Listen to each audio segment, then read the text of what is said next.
Assalamualaikum warahmatullahi wabarakatuh. Alhamdulillahilladzi arsala rasulahu bil huda wa dinil haqq liyudhhirahu 'ala dini kullih walau karihal musyrikun. Asyhadu an la ilaha illallah wa asyhadu anna Muhammadar Rasulullah. Allahumma shalli 'ala Muhammad wa 'ala alihi wa ashabihi ajma'in. Alhamdulillah, tentu yang pertama sekali kita syukuri pada malam hari ini kita dapat bertemu. Yang kedua tentu tak lupa salawat dan salam kita tujukan kepada junjungan kita Nabi besar Muhammad sallallahu alaihi wasallam. Semoga kita tidak pernah lelah, tidak pernah letih, tidak pernah bosan meneladani semua yang telah beliau ajarkan. Ibu, bapak, mbak, mas sekalian yang dirahmati Allah, sedikit saya mengambil berita nasional yang kontekstual dalam bulan ini, yaitu tepatnya tanggal 7 Maret 2024 lalu, masih bulan ini, masih fresh. Ketika itu berbagai media mengambil data. Saya ambil dari Kompas Cetak, headline-nya paling atas, menikah tidak lagi menjadi prioritas. Kemudian ada Kompas websitenya mengambil judul yang agak berbeda, pernikahan kini menjadi beban dan bukan lagi menjadi prioritas orang muda di Indonesia. Saya lihat lagi bagaimanakah detik.com, ia mengambil tagline yang lain, angka perkawinan terus menyusut.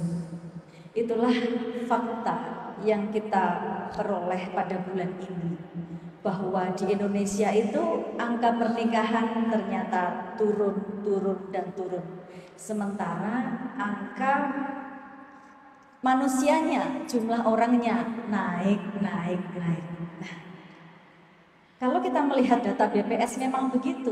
Di tahun 2021 datanya ada pernikahan itu 1.742.049. Di tahun 2022 turun 1.705.348. Di tahun kemarin yang dikalkulasi di tahun ini 2023 ya, turun lagi menjadi 1.577.255. Jadi angka pernikahan itu turun dan turun.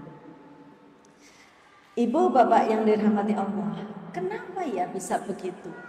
Apakah ini ada hubungannya dengan angka perceraian yang terus menerus naik dan naik? Apakah anak muda sekarang ketakutan terhadap terjadinya perceraian yang banyak itu? Ataukah memang beban hidup semakin tinggi sehingga mereka juga enggan untuk melangkah ke jenjang pernikahan? Kepada para orang tua, saya sedikit mengingatkan bahwa yang namanya kewajiban sebagai orang tua itu banyak rentetannya. Dari sejak lahir cengar, orang tua sudah memberikan azan, sudah mengadzani sebagai kewajiban. Setelah itu kemudian diberikan sandang, pangan, papan, pendidikan, kesehatan, kasih sayang terus menerus tidak pernah berhenti. Dan akhirnya jangan lupa ada kewajiban yang terakhir, yaitu menikahkan.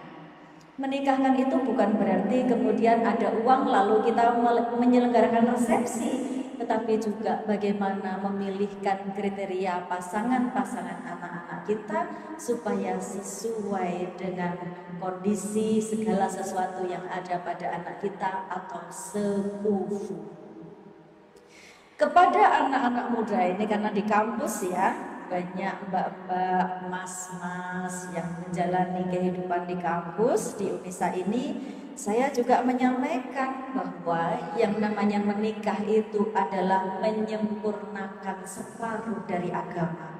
Kalau kita sebagai muslim dan muslimah sudah menjalankan semuanya, mulai dari sholat, puasa, zakat, semua ibadah sudah kita jalani. Ada ibadah yang menggenapkan semuanya separuh agama kita, yaitu menikah. Jangan takut terhadap pernikahan. Memang di dalam Islam itu ada yang tidak ada ya, tidak ada istilah atau kata-kata apa yang dipersatukan oleh Tuhan tidak boleh dipisahkan oleh manusia. Dalam agama kita memang tidak disebut seperti itu, tetapi dalam Al-Quran jelas-jelas disebutkan ada konsep namanya mitsaqon ghalidz. Mitsaqon ghalidz lebih dari itu semua, yaitu perjanjian erat yang sangat-sangat berat yang dapat kita jalani di dalam bina rumah tangga.